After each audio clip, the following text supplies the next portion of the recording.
Hai.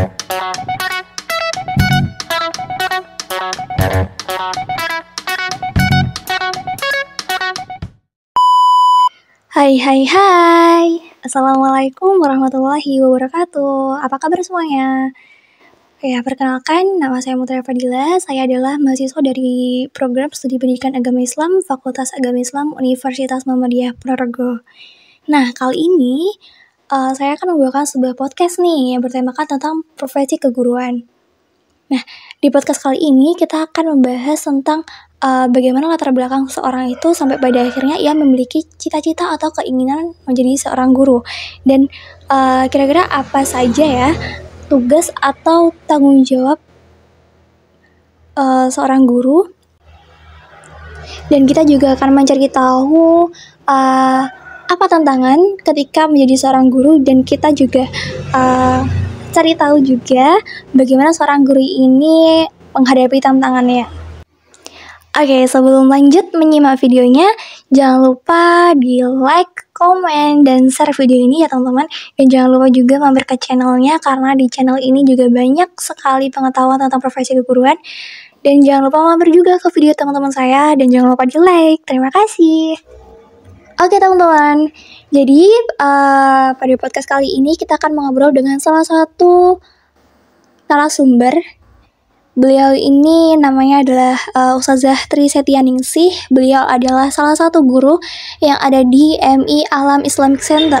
Nah, Ustazah boleh diperkenalkan dirinya biar teman-teman juga kenal.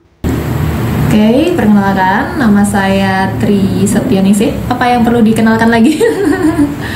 Saya sebagai salah satu pendidik di Sekolah Alam Islamic Center Ponorogo.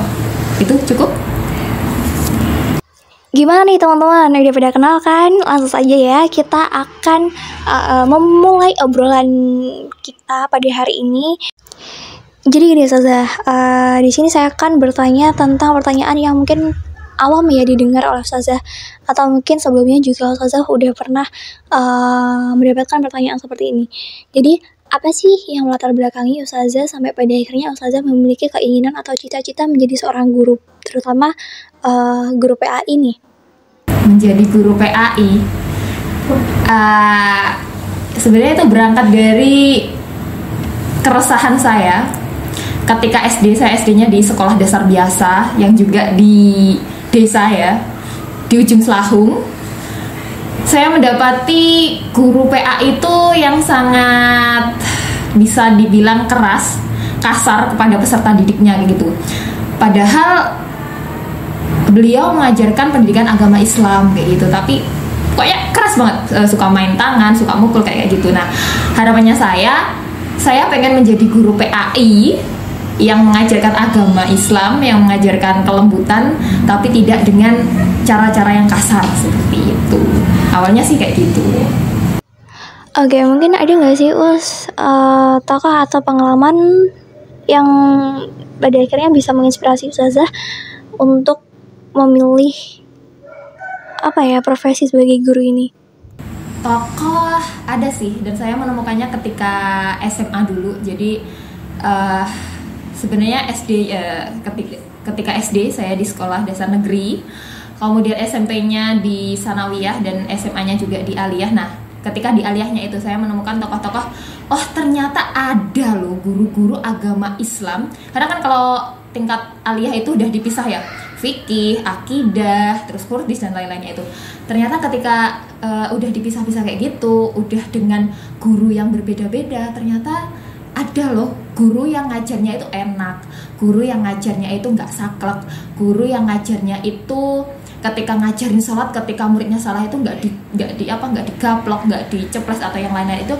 Kayaknya ada loh guru yang bisa ngajarin dengan lemah lembut, dengan kalem, dengan kasih sayang seperti itu. Nah, akhirnya saya menjadikan mereka sebagai motivasi saya, atau sebagai trend center ya, sebagai sosok yang saya kagumi untuk ketika nanti saya menjadi seorang guru, saya harus menjadi guru yang seperti itu. Ada juga dosen saya ketika saya kuliah dulu, beliau selalu mengatakan bahwasanya jadilah guru yang kehadirannya dirindukan oleh muridnya kayak gitu. Jadi menjadikan pembelajaran PAI itu menyenangkan, bukan pembelajaran yang nantinya anak-anak itu mau masuk sekolah nggak mau kayak gitu. Itu namanya ada Pak Syafiq Humaisi kalau tidak salah, beliau gitu. Nah, selanjutnya mungkin Ustazah bisa menjelaskan apa saja sih tugas dan tanggung jawab seorang guru PAI dalam kesehariannya, karena kan mungkin yang kita tahu tugas guru itu hanya mengajar saja gitu. Tugas dan tanggung jawab guru PAI lumayan berat ya. Ngomongin tugas dan tanggung jawab guru PAI tentu saja bukan cuma di ranah kita menyampaikan ilmu, kemudian murid akan melakukan ilmu yang sudah kita berikan, tapi lebih dari itu, karena tuntutan dari guru agama itu selain murid nantinya bisa mengamalkan apa yang sudah kita ajarkan, tapi agar gimana murid nanti itu benar-benar bisa memasukkan ke dalam hatinya, meresapi apa yang sudah kita berikan kepada mereka. Selain itu, apa yang sudah kita berikan itu bisa menjadi pembiasaan-pembiasaan yang baik, yang emang benar-benar melekat ke dalam diri anak, benar-benar menjadi karakter, membentuk kepribadian anak itu yang baik. Karena tidak sedikit anak-anak yang biasanya itu dia akan baik ketika ada guru-gurunya seperti itu. Jadi emang benar-benar memasukkan ke dalam hati anak-anak. Nah, selain itu tanggung jawab yang lain adalah gimana kita bisa mengajarkan nilai-nilai yang memang benar ke dalam diri anak, kayak gitu. Karena ada banyak hal yang terkadang kita anggap benar, tapi ternyata tidak sebenar itu juga, kayak gitu loh. Jadi kita juga harus pinter-pinter nyari mana yang memang benar, kemudian nyari referensi-referensi yang lain agar pemahaman anak itu juga tidak terlalu saklek dengan suatu hal, kayak gitu. Apalagi kan agama Islam itu adalah agama yang luas, agama yang sebenarnya enggak selalu ngejudge gini gitu, enggak. Apalagi fikih itu juga sangat luas sekali gitu. Nah, sebelum masuk ke proses pembelajaran nih Us, kira-kira bagaimana sih Ustazah menyusun RPP atau rencana pembelajaran yang efektif pada saat pembelajaran PAI? Menyusun apa tadi Kak? Menyusun rencana pembelajaran yang efektif pada pembelajaran PAI. Menyusun rencana pembelajaran tentu saja dimulai dari materi apa yang nantinya akan kita ajarkan ke anak-anak kita. Setelah kita tahu, oh misalnya kita mau nyampein materinya tentang apa ya, misalnya zakat misalnya. Kita udah tahu nih materinya zakat, kita udah tahu kemampuan anak-anak kita udah tahu karakteristik anak-anak kita. Langkah selanjutnya adalah kita benar-benar menyusun strategi ataupun metode yang sesuai dengan materi, tetapi juga tidak mengesampingkan karakter dari anak-anak didik kita. Misalnya zakat, kita bisa loh bermain role playing gitu. Jadi pembelajaran PAI itu tidak melulu harus dengan ceramah seperti itu. Bisa dengan menggunakan berbagai macam metode yang tentu saja sangat bisa kita terapkan dalam pembelajaran kita. Dan ada banyak sekali gitu. Makanya kita tidak boleh mencukupkan diri dengan anakku tak ajar ceramah, dia udah paham gitu. Kita nggak boleh kayak gitu. Makanya harus terus belajar, sering-sering baca, cari referensi yang lain kayak gitu. Wah, cukup menarik nih teman-teman. Jadi kan ketika menjadi seorang guru itu kan pasti banyak sekali ya tantangannya. Nah, kira-kira apa sih tantangan terbesar yang Ustazah hadapin ketika mengajar PAI, dan bagaimana Ustazah menyelesaikan tantangan tersebut? Tantangan terbesar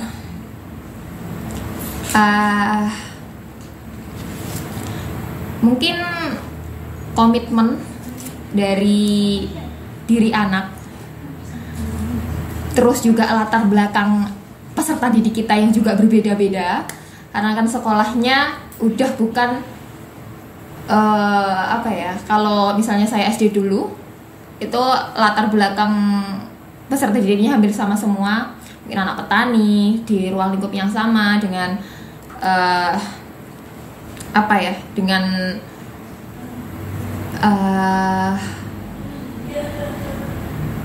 ajaran, bukan ajaran sih, golongan lah, kita katakan golongan yang sama, dari golongan yang sama, orang-orang desa, kemudian latar belakang orang tuanya petani, itu bisa dikatakan lebih mudah untuk kita mengajar, untuk memahami karakter mereka. Tapi dengan adanya dengan sekolah saya yang ada di kota, dengan latar belakang orang tua yang berbeda-beda, ada yang dari petani, ada yang dokter, ada yang guru, ada yang lain-lain, yang notabene mereka ada yang mungkin dari golongan sebelah sana ya. Nah, itu juga menjadi tantangan yang cukup besar bagi kita dalam mengajarkan kepada peserta didik, karena apa yang kadang kita ajarkan menurut sebagian orang itu kok gini, kok tidak sesuai dengan yang orang tua mereka ajarkan. Ustazah, saya diajarinya di rumah kayak gini. Nah, yang seperti itu yang biasanya menjadi tantangan dalam mengajarkan PAI di sekolah. Tapi insya Allah sejauh ini tidak menjadi masalah, karena kita ada dasarnya yang jelas, kita jelaskan yang baik juga kepada orang tuanya, sehingga masalah-masalah kayak gitu bisa terselesaikan lah, seperti itu.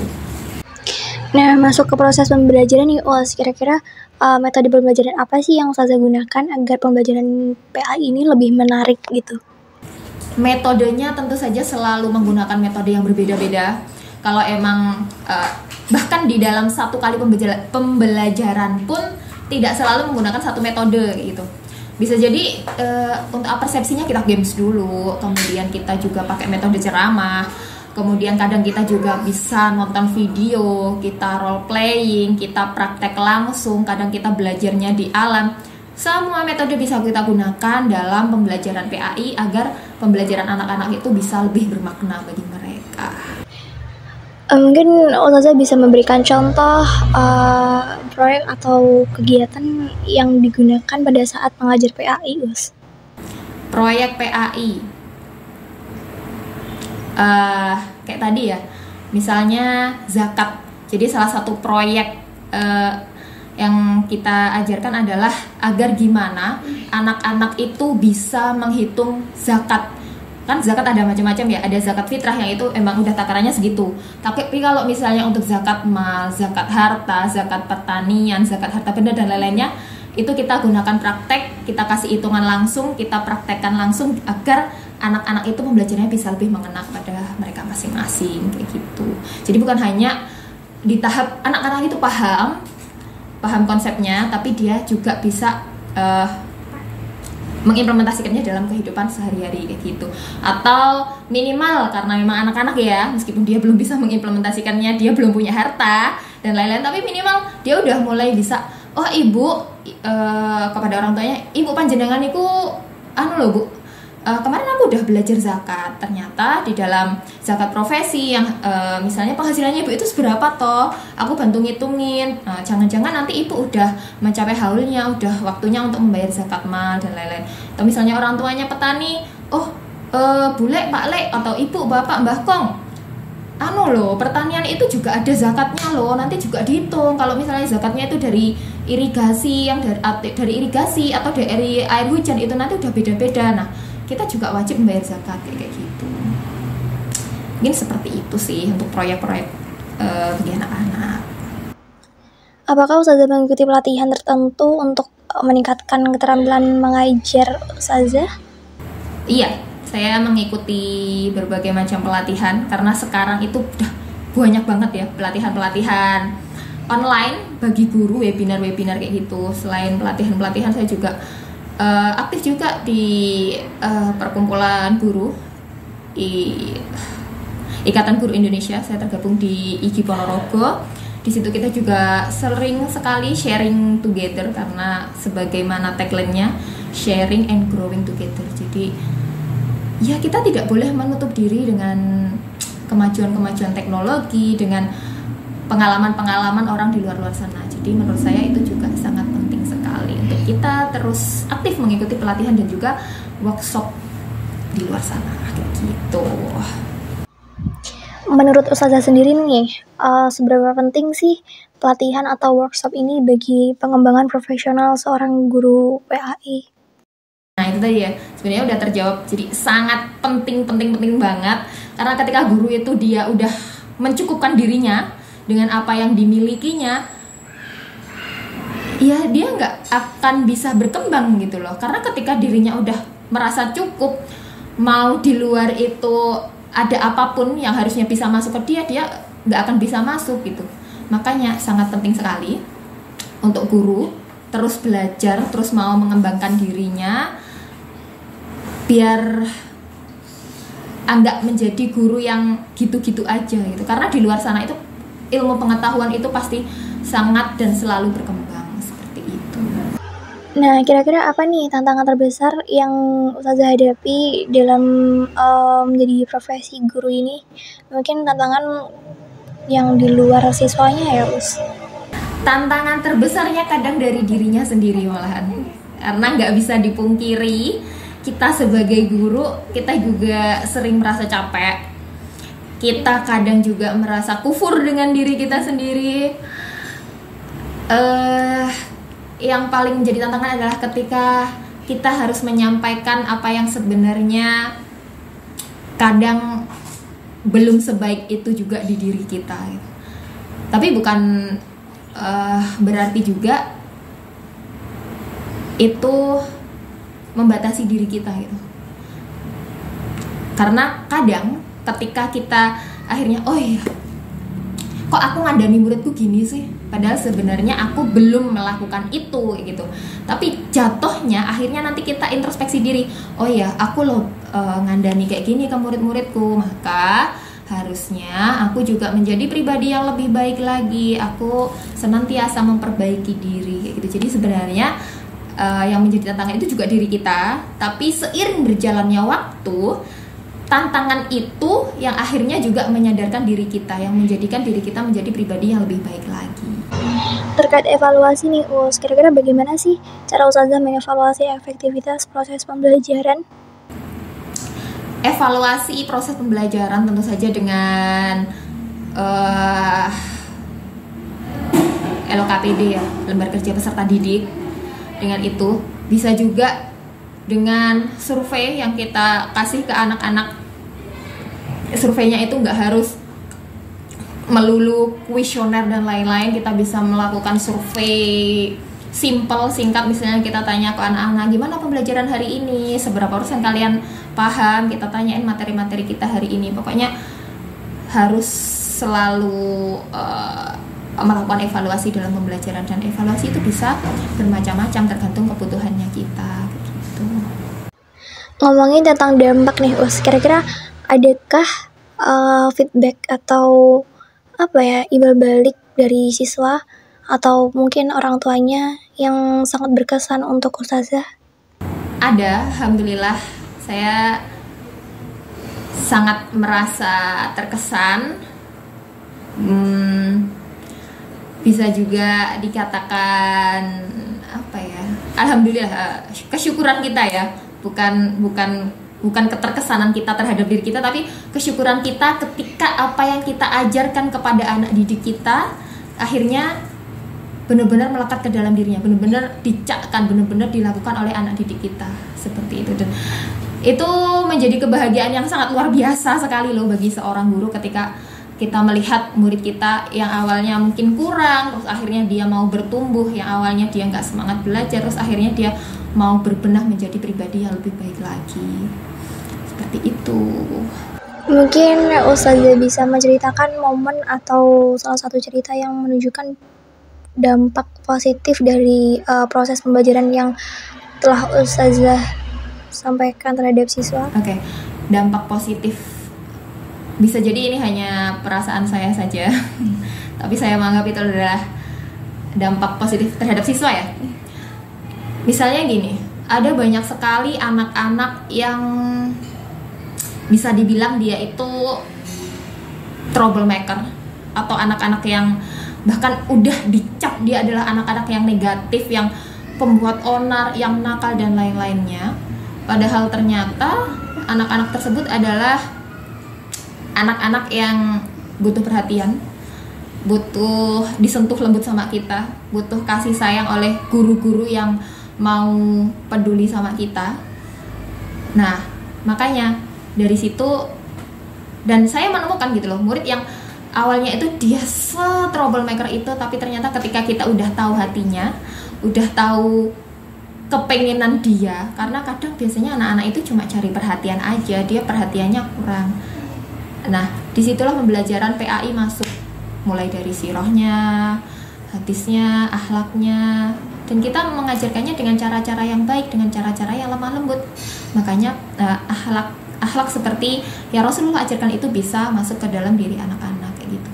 Dan anak-anak emang enggak semua anak-anak itu bisa dibentak, enggak semua anak-anak itu bisa dikasih tahu dengan keras. Maka dengan menyentuh hatinya, dengan berkata yang lembut, yang paling utama adalah menyadarkan kesalahan dirinya. Karena tidak sedikit juga orang-orang yang menghukumi anak tanpa anak tahu apa kesalahannya gitu. Jadi yang paling penting adalah dia melakukan sesuatu, dikasih tahu kamu salahmu di sini, maka kamu harus mendapat konsekuensi apa yang sudah kamu lakukan gitu. Oke, kira-kira ada nggak nih pesan atau saran dari Ustazah untuk teman-teman yang menonton video ini, terutama mereka yang ingin atau memiliki cita-cita menjadi guru, terutama guru PAI nih? Pesan sebagai guru PAI adalah jadilah guru yang menyenangkan, guru yang baik hati, guru yang selalu ceria, karena emang guru tuntutannya seperti itu ya. Sebesar apapun masalah kita dituntut untuk terus tersenyum, kita dituntut untuk terus ceria. Dan khususnya guru PAI, ketika kita mau memberikan pengajaran kepada murid kita, pastikan betul-betul apa yang kita ajarkan itu udah sesuai sama apa yang Rasulullah ajarkan kepada kita, berpedoman dengan Al-Quran dan Al-Hadis. Jangan sampai kita mengajarkan ilmu yang tidak ada dalilnya, yang tidak ada hadisnya, karena itu sangat berbahaya. Karena ilmu itu adalah salah satu pahala jariah gitu loh. Tapi ketika ilmu yang kita ajarkan salah, nah tentu aja kita juga dapat dosa jariahnya dari anak-anak didik kita gitu. Jadi itu teman-teman, sekilas gambaran yang bisa kami berikan tentang profesi guru yang sangatlah mulia ya. Jadi menjadi guru itu bukan hanya sekedar mengajar saja, tetapi juga bagaimana nantinya kita bisa menginspirasi atau memotivasi anak didik kita. Dan menjadi seorang guru itu juga harus bisa memberikan suri tauladan yang baik, karena menjadi seorang guru itu tidak hanya dengan bertutur kata yang baik saja, tetapi kita juga harus memberikan contoh sikap atau perbuatan yang baik di depan mereka. Semoga podcast ini bisa menginspirasi kita semua, terutama bagi teman-teman yang memiliki cita-cita untuk menjadi seorang guru. Ingat juga bahwa menjadi guru itu ada sebuah panggilan dari diri kita sendiri, bukan dari orang lain, karena jatuhnya kalau dari orang lain itu terpaksa, dan apapun perbuatan atau pekerjaan yang dilakukan dengan kondisi terpaksa itu tidak baik, terutama buat diri kita sendiri maupun untuk orang lain. Menjadi guru itu memang tidak selalu mudah teman-teman, pasti ada sekali banyak tantangan yang harus dihadapi, tapi justru tantangan-tantangan tersebut itu menjadikan sebuah peluang untuk terus belajar dan berkembang, untuk menjadi lebih baik, lebih siap lagi, lebih matang lagi untuk menghadapi tantangan-tantangan berikutnya. Semoga podcast ini bisa memberikan sedikit gambaran tentang dunia pendidikan dan menginspirasi kita semua untuk terus berkontribusi dalam memajukan pendidikan di negara ini. Mungkin cukup itu saja obrolan kita pada hari ini teman-teman. Semoga video ini bermanfaat untuk kalian. Dan apabila ada kesalahan pada video ini, mohon dimaafkan dan jangan ditiru. Terima kasih teman-teman. Wassalamualaikum warahmatullahi wabarakatuh. Waalaikumsalam warahmatullahi wabarakatuh. Sampai berjumpa lagi.